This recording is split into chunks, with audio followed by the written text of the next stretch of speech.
All right, please, can you all see my screen?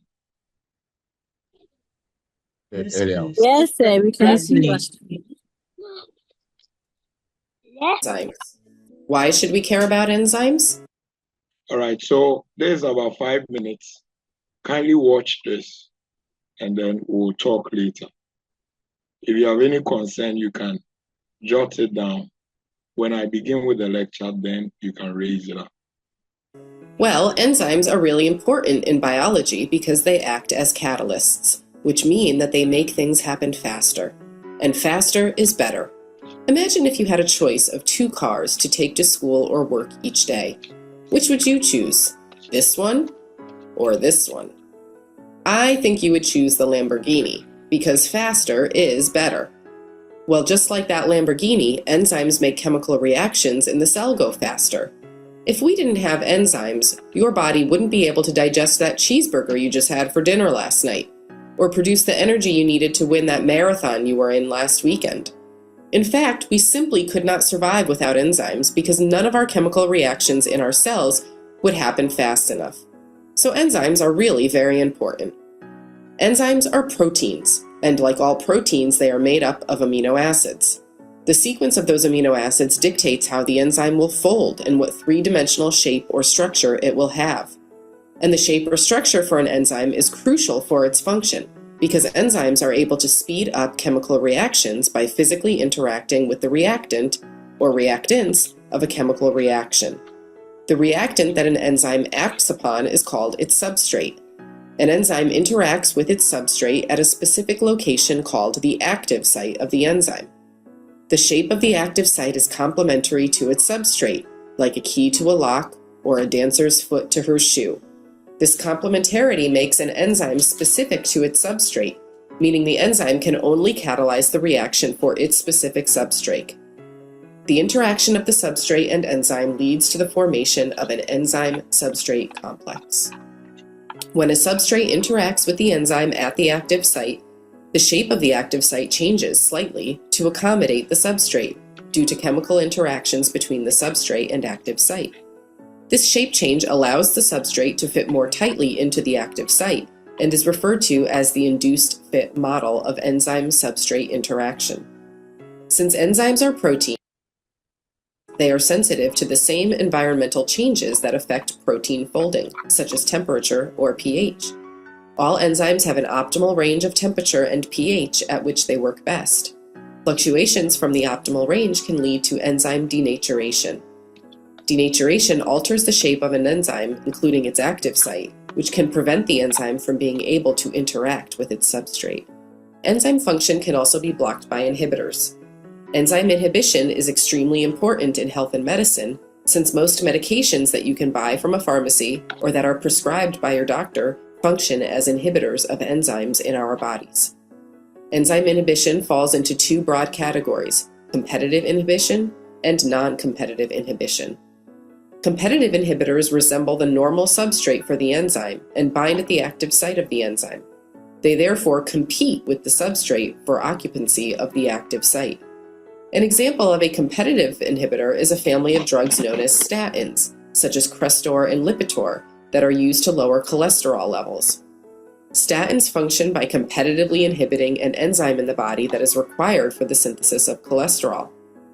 Non-competitive inhibitors, on the other hand, do not resemble the substrate and do not bind at the active site.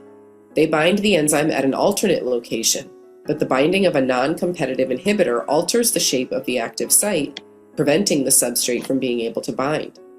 An example of a non-competitive inhibitor is the highly toxic poison cyanide. Cyanide is so lethal because it blocks the function of an important enzyme needed for cellular respiration. Without cellular respiration, our cells die because they cannot produce the ATP needed to carry out their normal functions. So in conclusion, enzymes are really important proteins that function by speeding up the chemical reactions in our bodies.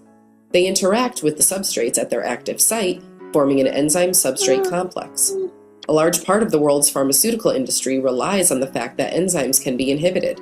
This inhibition falls into 2 broad categories: competitive inhibition, where the inhibitor competes with the substrate for binding to the active site, and non-competitive inhibition, where the inhibitor blocks enzyme function by binding at a site other than the active site.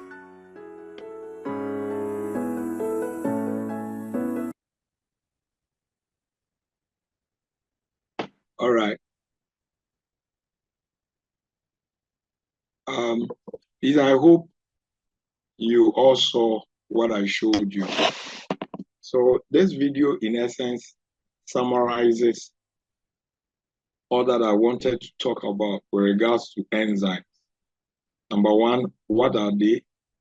Number two, how are they built up? And then number three, what do they do? And how do they do what they do? And then number four, how are they controlled? And then the last one, how can they be applied in health and in medicine?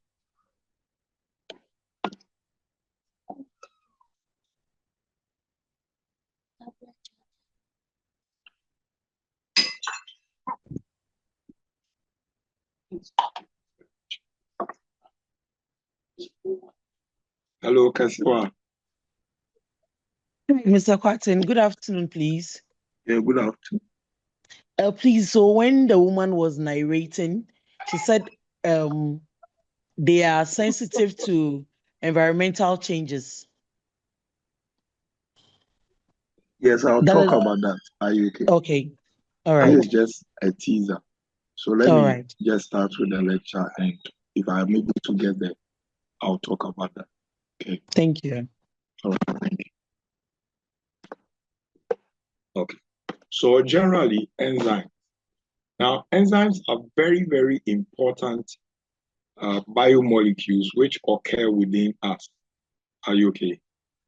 Let me say this. They are not cells. Are you okay? And they are not even, I mean, their size is not that big to be cellular. But they occur in cells. I'll talk about that later. Are you okay? So get it straight. They are not cells. And they are even smaller than cells. Are you okay? So enzymes are very important factors in biochemical reaction within our body. Are you okay?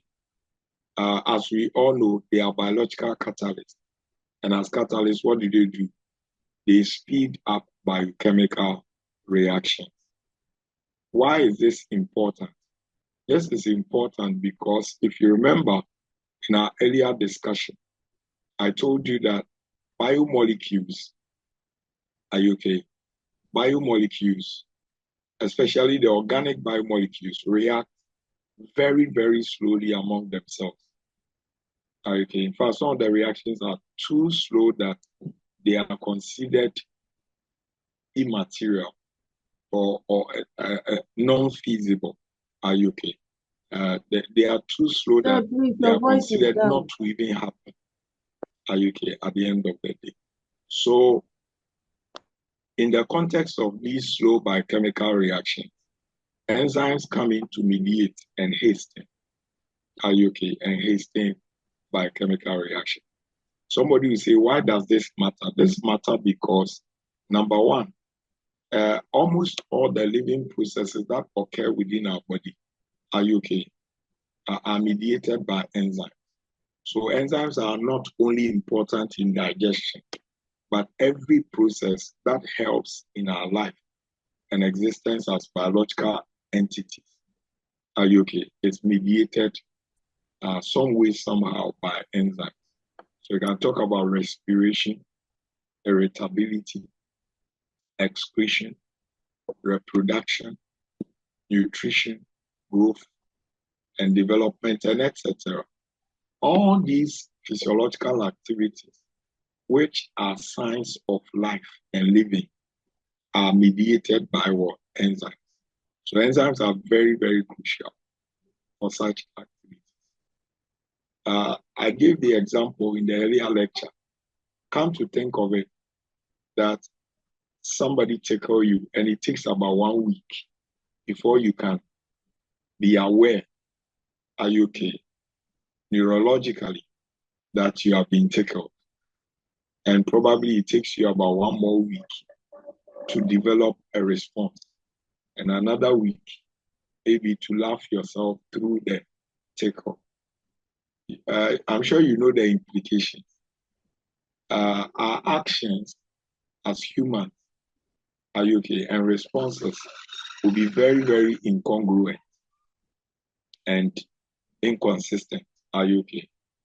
And it's all because we are responding too slowly. Are you okay? And our responses are delayed.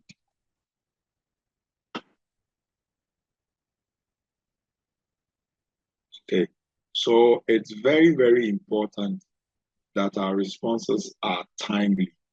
This is very important because can you imagine you step in a fire or you step on fire and it takes you about 1 week to be aware that you have stepped on fire and another week to mount a response. That would be, but that would be disastrous. Are you okay? Very disastrous because by that 1 week, which it will take you to be aware, the fire would have done whatever it has to do to you. The body would have putrefied, are you okay, and all that. So you can imagine the clinical changes that may have occurred in an individual, are you okay, prior to that 1 week.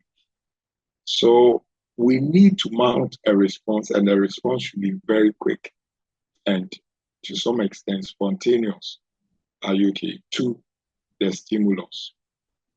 And this is made possible because of the speed of enzymatic reactions or enzyme catalyzed reactions. It's very, very key and fundamental to our lives and existence.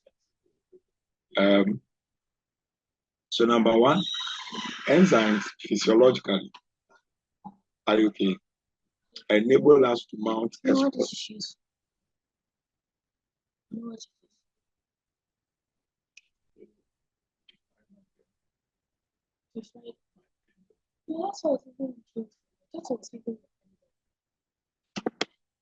right. So number one, enzymatic activities, are you okay, within our central nervous system or neuroendocrine axis enable us to mount a timely response to stimulus. That's number one. Number two, enzyme activity enable us to maximize nutrients and generate enough energy from the food we eat. Are you okay? And this is not just for metabolic sake, but this is very important. There are several activities that occur within us which require immediate supply of energy. Any further delay in energy availability can be very disastrous. And because enzymes work very fast, they are able to work very fast, turn things around, and generate immediate energy for that activity. Can you imagine when a fire is burning towards you, when you suddenly catch up the flame? What do? You need to take to your heels immediately. Are you okay? And if the body is not well conditioned for enzymes to generate for you that immediate amount of energy needed for the escape, then there would always be a problem. Are you okay? So enzyme activity, to some extent, can be life-saving. Okay, they help us to generate enough energy for various physiological activity. Number three is that through enzymatic process within us, we are able to recycle waste material, toxic waste materials, for effective excretion or removal. Let me give you an example. If somebody takes a large chunk of meat, following complete digestion, the meat is reduced to amino acids. And these amino acids are absorbed into the bloodstream and distributed. But the body doesn't store amino acids, so it uses what it wants at the moment. And then whatever is left, it will reconvert them into what we call keto acids. Are you okay? And this happens largely in the liver. So excess amino acid flood the liver, and the liver will take the amino group so that you'll be left with what we call the keto acid. Now, the assistant. Now, what happens is that the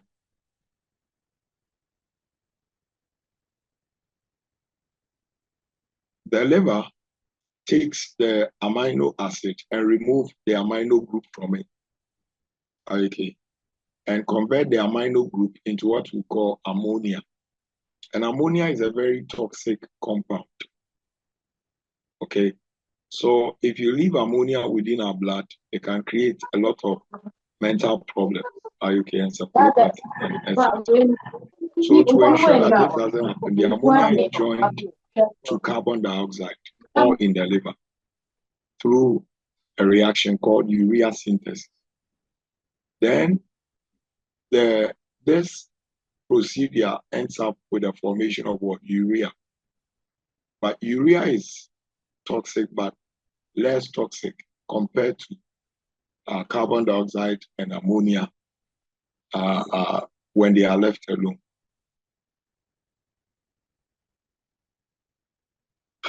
Excess carbon dioxide dissolves in the water in the blood and form carbonic acid, which can cause acidosis.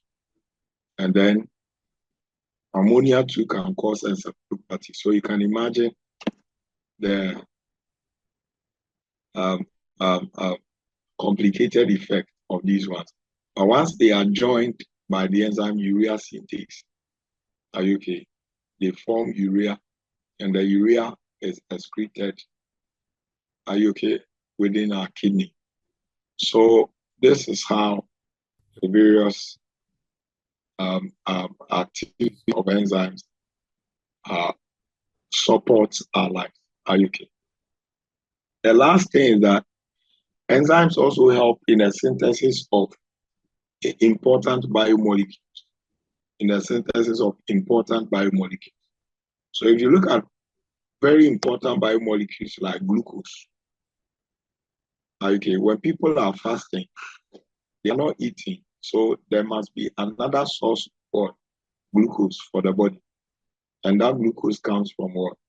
Various enzymatic activity. So very, very crucial. Very crucial. Then there is what we call the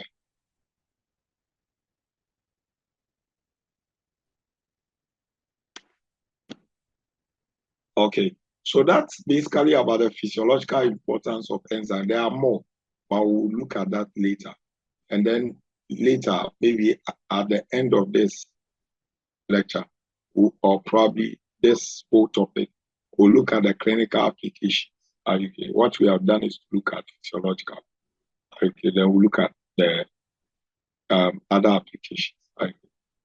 Another example of important biomolecule within our body. In fact, most of the hormones, okay, the thyroxine, the insulin, these are all synthesized within glandular cells, okay.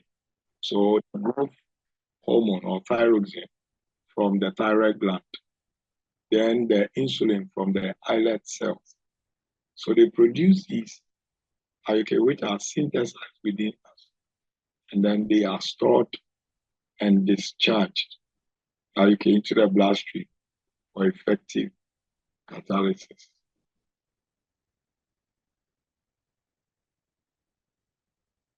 Okay. Now, enzymes are constitutively made up of protein. In other words, they comprise of protein. There are few enzymes which are not made up of proteins, but rather RNA. RNA. And we call it ribozyme.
So like I said, enzymes are protein in nature, but relatively few of them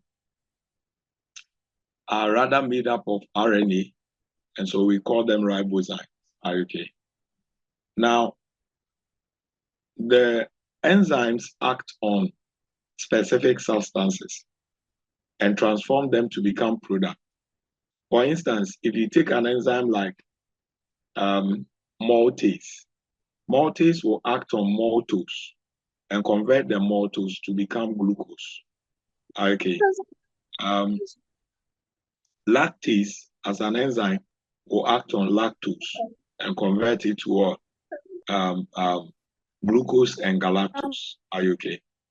Now, the substance on which an enzyme acts is termed as what?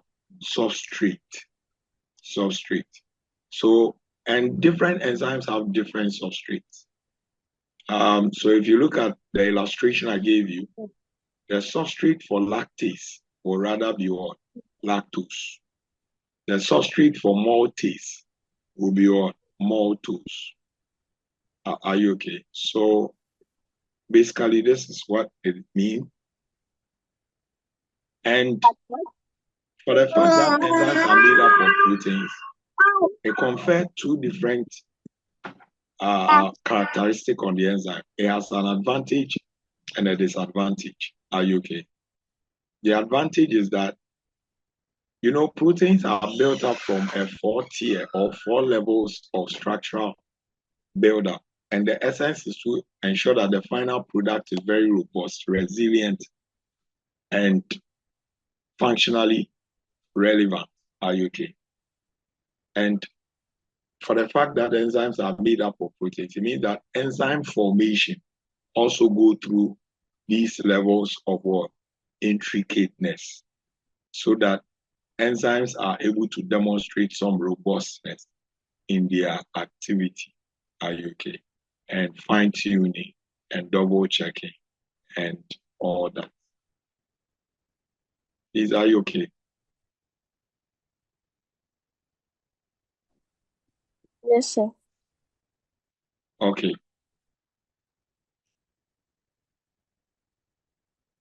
Now, as a disadvantage, because proteins are subject to denaturation, it means that enzymes can also be denatured. Okay, enzymes can also be denatured. Okay, by extremes of physical conditions. I think one of you was asking.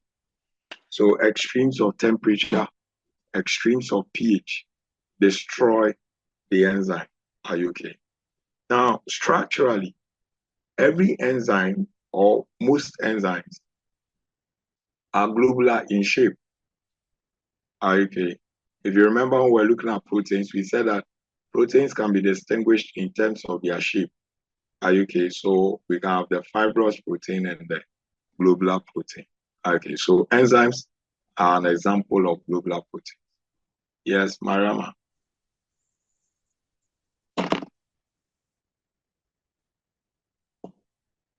Hello, Mariama. I'm finding it difficult to hear you. I don't know if it's only me or others are also facing the same thing. No, Mariama. Your voice is The other people can hear me. So refresh your page, okay? All right. Thank you. So generally, as a product from proteins, it can undergo denaturation under extremes of temperature, extremes of pressure, extremes of pH, and etc. A common example is, if you remember the example I gave between raw egg and boiled egg.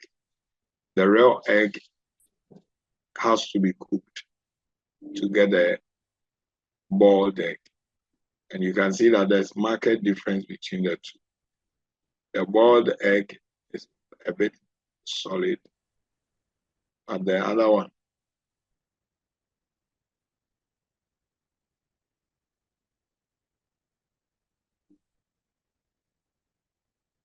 Okay. Now, the next thing is that in terms of structure, this will come back to the video, okay? So, in terms of structure, enzymes have an inbuilt or indentation within their structure, and that indentation or crevice is termed as what? As active site.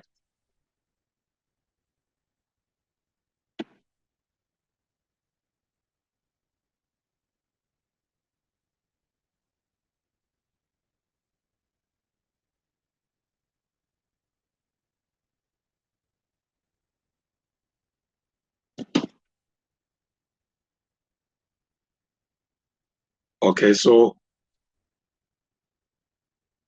if you look at the structure of enzymes, they always have an inner band, and that inner band is what we call active site. So if you recall from the video we watched,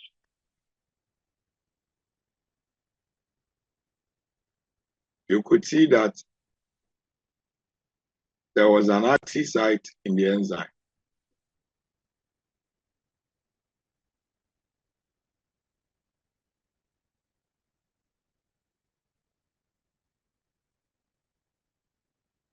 So this is the enzyme, and this is the substrate. And you can see here, the active site of the enzyme. Now, what's the role of the active site? The active site is a place where the substrate binds and is transformed. So it is the main site for catalytic function. And that's the most important part of every enzyme. If the active site is destroyed, then acknowledge that the enzyme will be useless.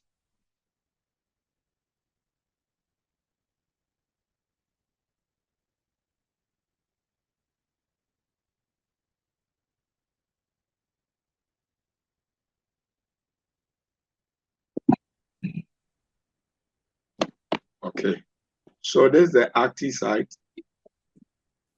and the substrate will bind usually to the active site. The shape of the active site is complementary to its substrate, like a key to a lock or a dancer's foot. Okay. Now, for the substrate to be able to bind to the active site, the shape of the substrate should not be the same. It shouldn't be identical, but rather complementary. It should not necessarily be opposite, and it shouldn't be identical, but it should be complement to the active site of the enzyme. Okay, that's one of the major reasons. So you have the enzyme here, its active site, and then the substrate. The substrate binds to the enzyme at the active site, and that is where the substrate is transformed to become useful product. Now, there is also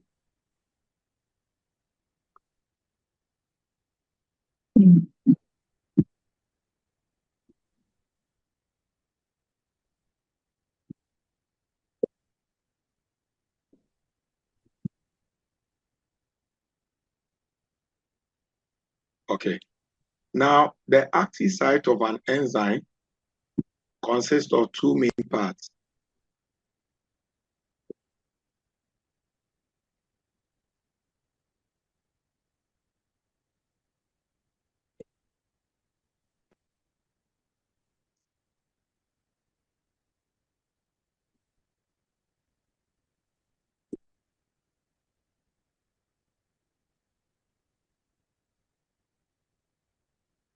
Okay, now the active site of the enzyme has two major parts.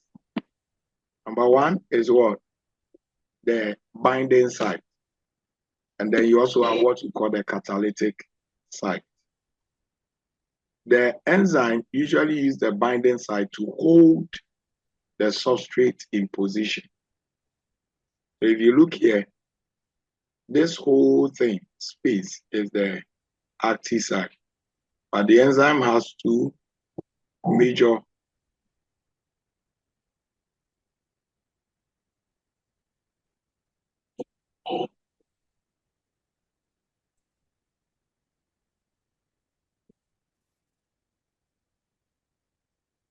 So that's what you can see here. Now, the binding of the substrate should not be too strong that it can't detach. Are you okay? And it shouldn't also be too weak for it to fall off. It should be strong enough to keep it in position until it is fully transformed. But it should be weak so that when it's fully transformed into a product, the product can easily be released from the enzyme.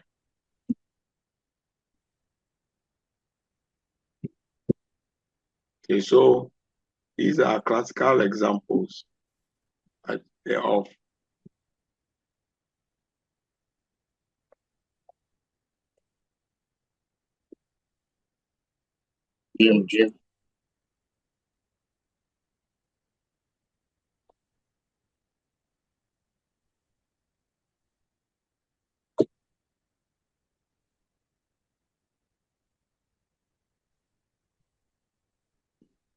Now, like I told you, structurally, enzymes are made up of two major components. They are made up of a protein component called apoenzyme and a non-protein component called cofactor. So you have the protein component here, then the non-protein component. These come together to form a more stable enzyme. Are you okay? For it to be able to do what it can do. The apoenzyme alone will not make the enzyme functional. And then the coenzyme or the cofactor alone will also not make the enzyme function. But the two, when it comes together, are you okay? They help the enzyme to adapt the needed shape for effective catalysis. Are you okay? So there's it. Now, when an enzyme has an apoenzyme and a cofactor, that becomes what we call a structurally complete enzyme. Are you okay? And this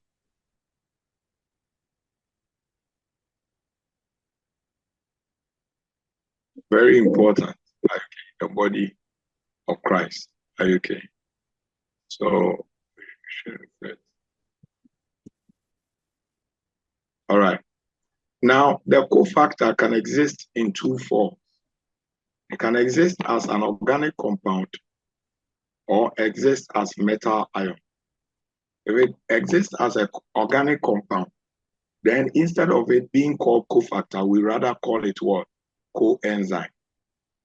Okay, so coenzymes are cofactors, which are organic in nature, organic compounds, which are used as what?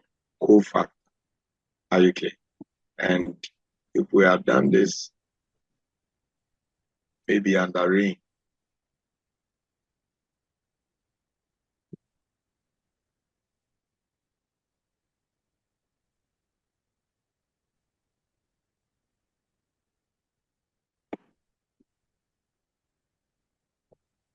So if you look here, the first one is what? These are common ones. Are you okay? There are more, but these are the commonest ones that are used within various parts of our body. Are you okay? For various enzymes. So one of the coenzymes include what? Thymine pyrophosphate, TPP. And it's very useful by this enzyme, pyruvate what? Dehydrogenase, and etc. Biotin usually is for carboxylation reaction. And an example is what? Pyruvate, pyruvate, what? Okay. So that's basically about that. Okay. And then we have zinc.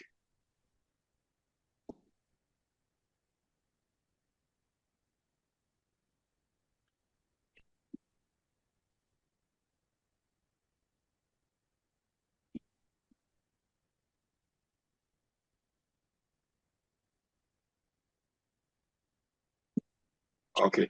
Now, how do enzymes work? Enzymes work by three main activities in a cycle. The first is that the empty enzymes can take up substrate well if they are able to break into the wall. So the first step is that the enzyme will pick up the substrate and then form enzyme substrate complex.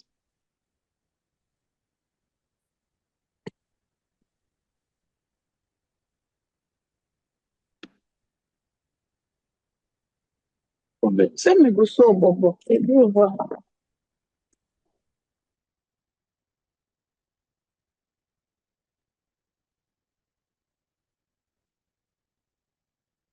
the first step is the enzyme picks up the substrate and form what we call enzyme substrate complex. In some textbooks, they write ES complex. So it's the same thing. Are you okay? Then the next step, step 2, is that the enzyme will transform the substrate into the required product. And that's what we are seeing. Then the Lord present.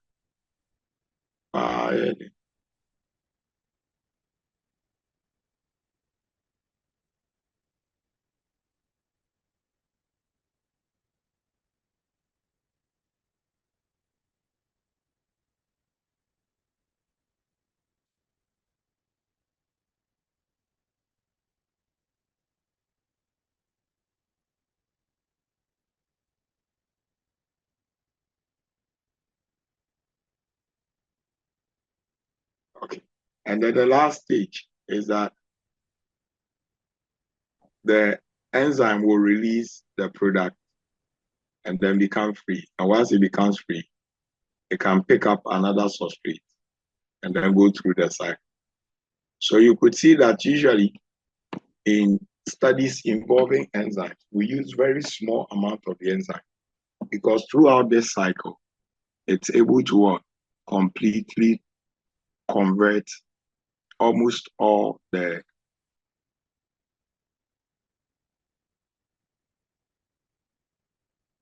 substrates into required product. Are you okay?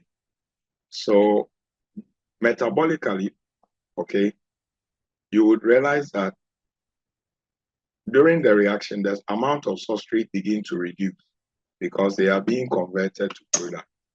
But the amount of product also increases. Are you okay? So that's the way it is. Please, can you go over again? The line was breaking.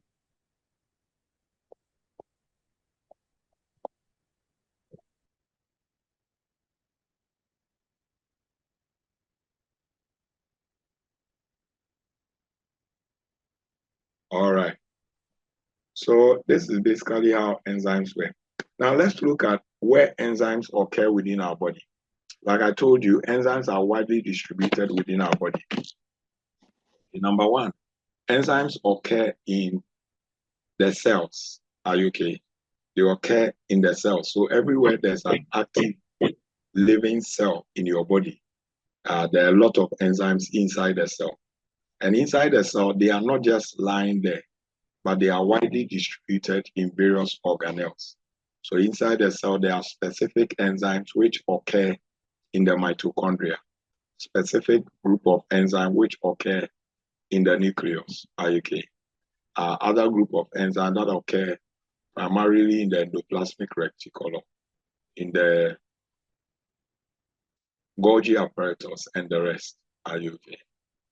So that's basically about that. Enzymes also occur in the cells of the eye, okay, and blah, blah, blah, blah. So it's very important, okay, that when you hear of enzymes, it should have been out of a referral. Okay. All right. Number two, enzymes also occur, apart from occurring in cells, they also occur in the blood and then also in the body fluids. Okay, so common examples of enzymes in the blood. If you remember, when we were looking at oxygen and its role, we spoke about oxygen-derived radical species. Okay, and to be able to deal with these reactive oxidized species, specific enzymes within our blood, okay, which we call scavenging enzymes like catalase, okay, catalase, glutathione peroxidase, and then and then superoxide dismutase, okay. So these three enzymes are very, very important in the body, okay, and in body fluids. But one thing I must say is that usually in body fluids or in blood, the enzymes there are not active. They are rather kept inactive. Okay. They are rather kept there inactive. It doesn't mean that you can just go ahead and insult anybody or fight anybody or something.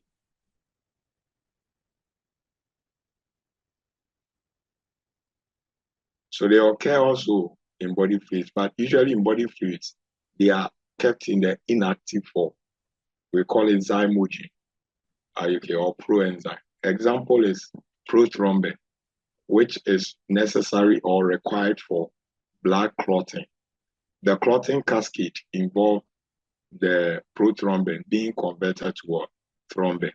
The thrombin is the active form, but the prothrombin is the inactive form. Okay. And when they are done with their effect, what happens? They open up and discharge the patient. Are you okay?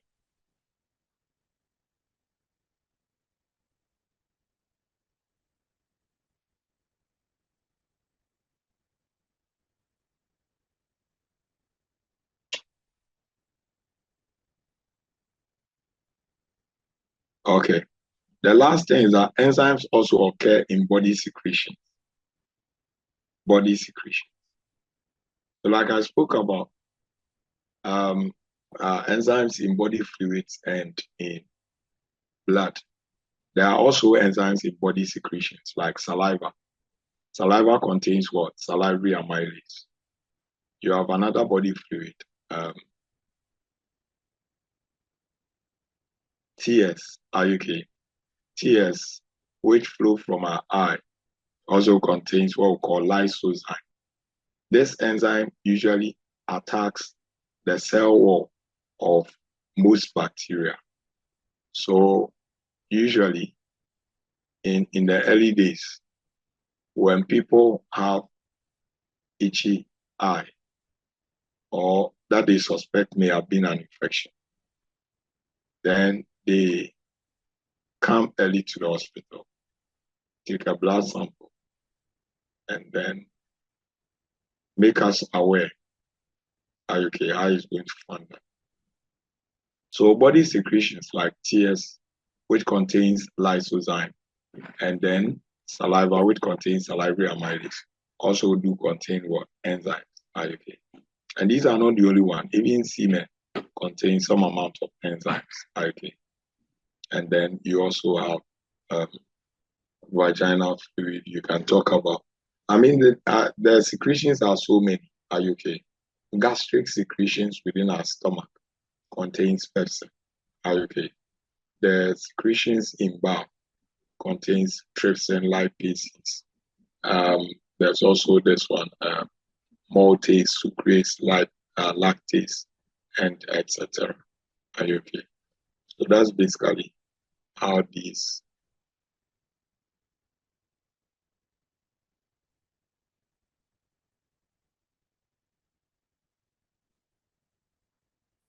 All right. Now, what do enzymes do? They catalyze reaction, or they speed up biochemical reaction. But the point is that many of us are familiar with the fact that enzymes break down. But enzymes do not only break down. Are you okay?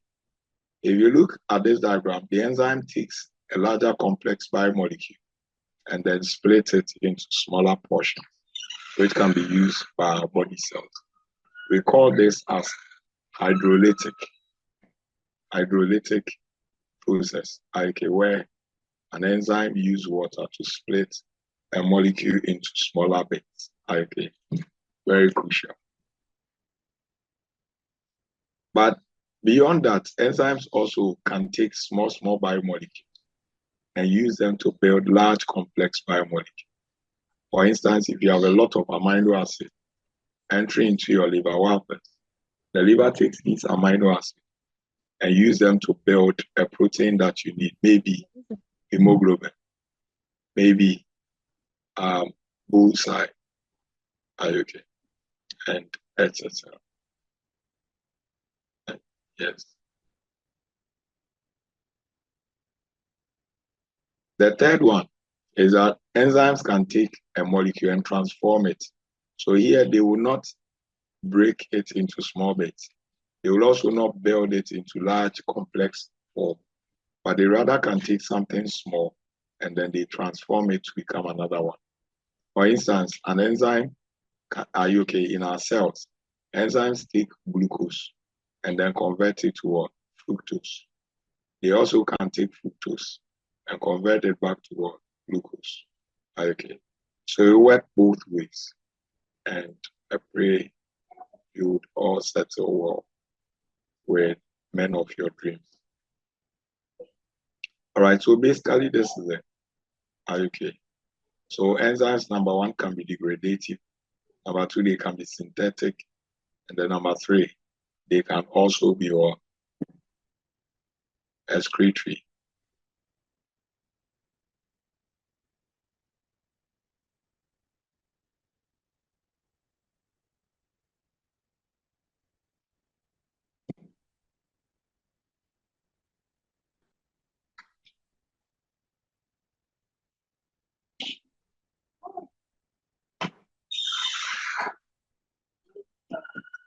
All right, so let me conclude with this. Now, if you look at these three structures, you can see that they are quite different in terms of color. But look at what they all do. They seem to all do the same thing. This phenomenon is called isoenzymes. Isoenzymes. These are a group of enzymes which are different from each other, but they undertake the same metabolic process, or they catalyze the same biochemical reaction. Okay, so a group of enzymes which are different from each other, but they end up transforming their own children.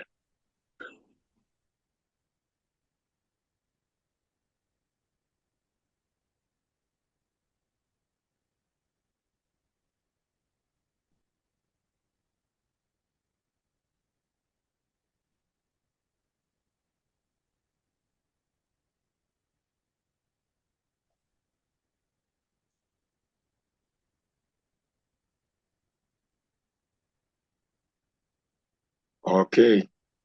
All right. So basically, this is what enzymes do. Are you okay? How do we control the activities of enzymes? Enzymes are activities can be controlled by various physical factors such as what? Temperature. Are you okay? So let's see. Slightly to accommodate the substrate. Actions between the substrate and this shape change allows the substrate induced fit model of they are sensitive to the same environmental affect protein folding, such as temperature or pH. All enzymes have an optimal range of temperature and pH at which they work best. Fluctuations from the optimal range can lead to enzyme denaturation. Denaturation alters the shape of an enzyme, including its active site, which can prevent the enzyme from being able to interact with its substrate. Okay, so if you were watching, Denaturation.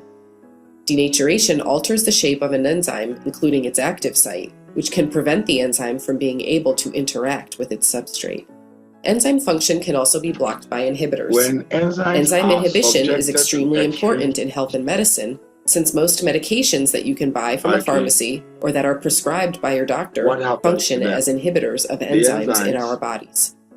Enzyme become inhibition falls denatured. into two broad categories: And once they competitive become inhibition denatured, and the non-competitive enzyme can inhibition. no longer work again Said, please, we can't because hear. substrates cannot bind to it. Oh. Are you okay? And not only with temperature. Are you okay? But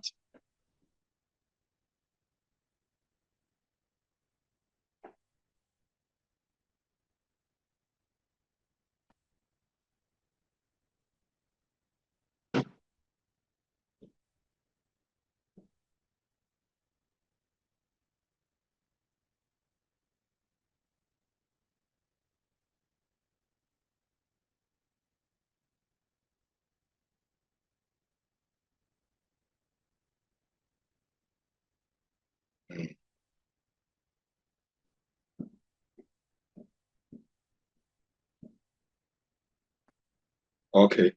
So like I was speaking about the isoenzymes, these things come about because of three main factors.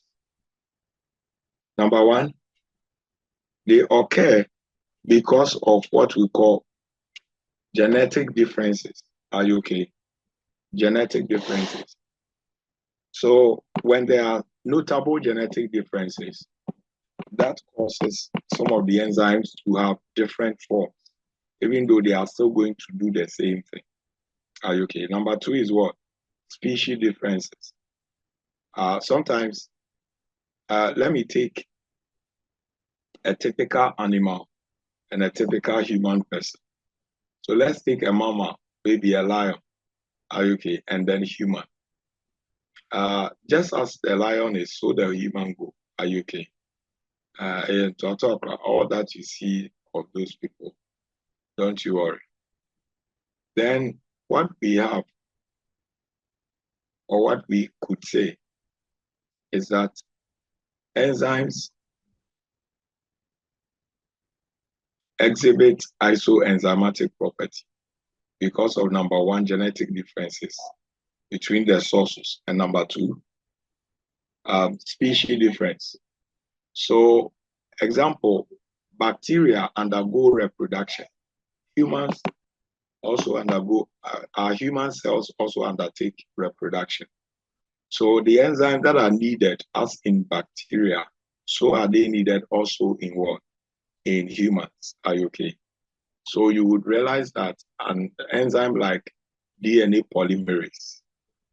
Okay, so normally in the lab, if you want to synthesize a human DNA or whatever, you use the bacterial DNA because that one is cheap. You don't have to answer any difficult question when you attempt to use human blood sample. This is all to let you know to what extent are we ready to go if we love the Church of God and stay in it and multiply.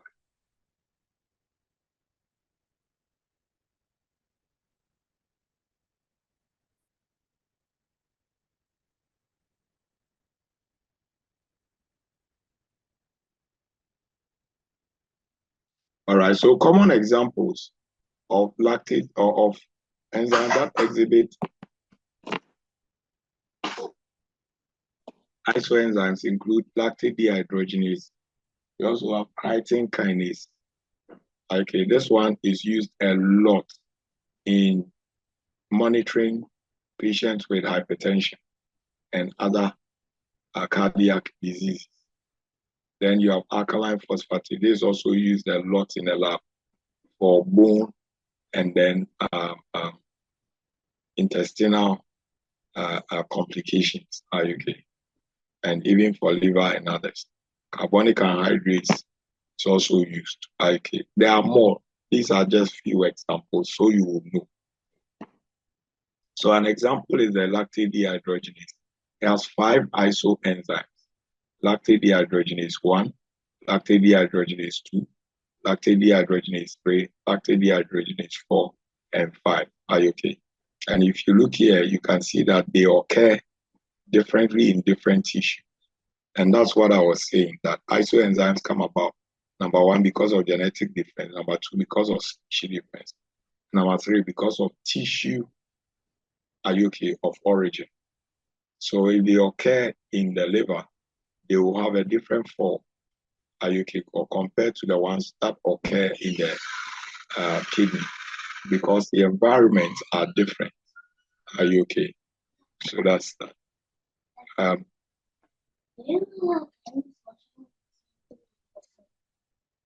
Yeah, she's doing her homework when she's done. I told her to give a verse where she's watching.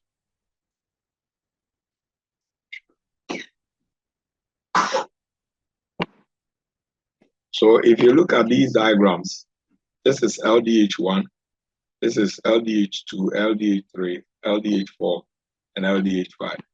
Now you can see that in terms of structural buildup, LDH is a tetramer. So it's a protein with 4 subunits. So LDH1 has only one of the subunits repeated 4 times.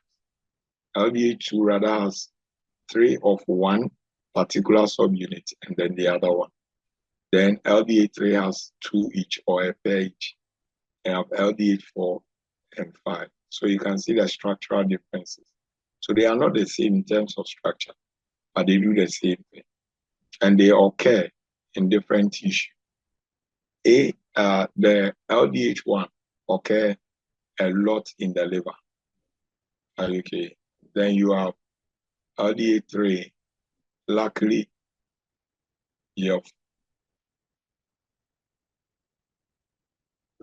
our 4th boy, and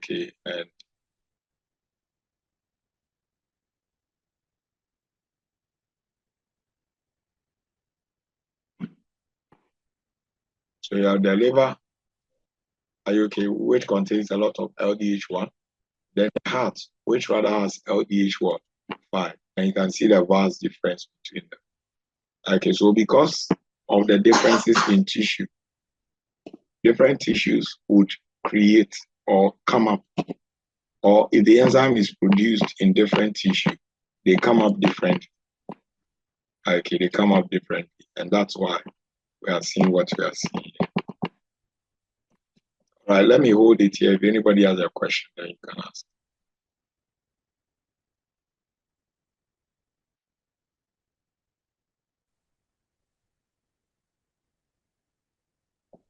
Hello, sir. Hello, sir. All right. Now, enzymes are classified into 6 groups. Sir. So basically, there are about 6 different groups of enzymes. So Hello, the first one is hydrolase. They have isomerase, lyase, oxidoreductase, synthetase, and then the transfer. Hello. These are all a class. They are not the enzyme, they are classes into which enzymes can be packed into. The oxidoreductases are the redox enzymes.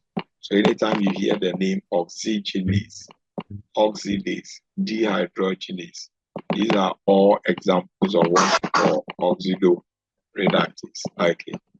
Almost all the enzymes in digestion in our guts are hydrolases. Hydrolases. Hello, sir.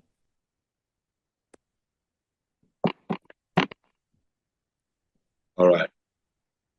Hello, sir. Hello, please, any question? Sir. Yes, go ahead. Let me hear you. Rhoda. Sir, please, good afternoon. Yeah, good afternoon.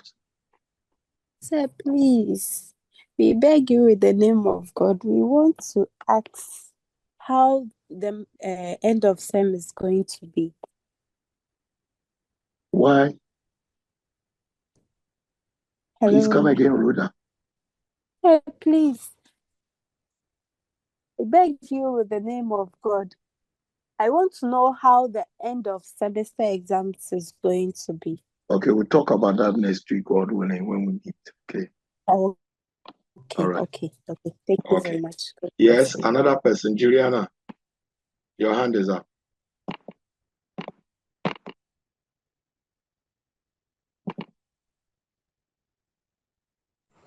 Hello, sir. Please. Hello, Julie.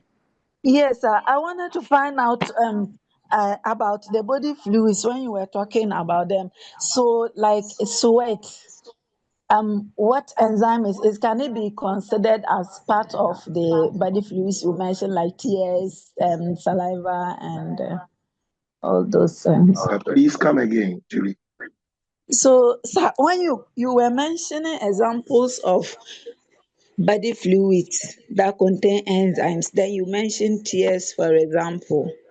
So I wanted to find out, sweat, is it part, can it be considered as part of body fluids that contain enzymes, and which enzyme can be found in it? Okay, thank you. Sweat is just a waste product. Are you okay? I wasn't talking about just things that come out from the body, but body secretions. The body intentionally release specific fluids for specific what purposes. Are you okay? So I don't know of any enzyme in sweat. Are you okay? I must admit. That's why I didn't bother to mention that. Okay, and again, I don't see sweat as a body secretion, because if you look at the context of the word and what it means, urine, this one, sweat do not form. These are all waste products. Okay, so that's what I would say. Julia, are you fine? Okay, sir, thank you. That's okay. I wanted to know whether it can be considered or not. And sir, to be frank, the network has been very All right, poor. thank you. Like, I'm being So logged out and not being I think it's always. almost time. It's already past time. Okay, so this is what I want to suggest to you. So you read, are you okay? Two things. Number one, read about the hormonal control of enzyme activity. Hormonal control. How hormones control the activity of enzymes. Erica, I'll come to you, okay? So hormonal control of enzymatic activity. So hormones like insulin, glucagon, thyroxine, etc. All these can have that effect on the activity of enzymes. Number two is that you are supposed to read on clinical application of enzymes. Clinical application of enzymes. I hope to meet you next week, God willing. Yes, Sarah Boache. No, Erica, can I hear you?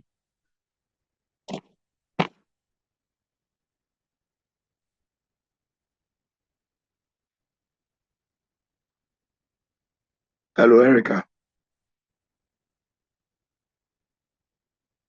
Hello.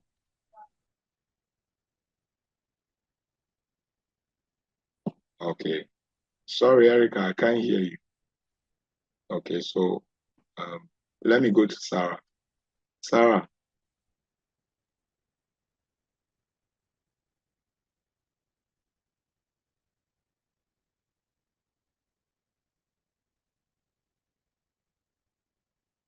Hello, Sarah.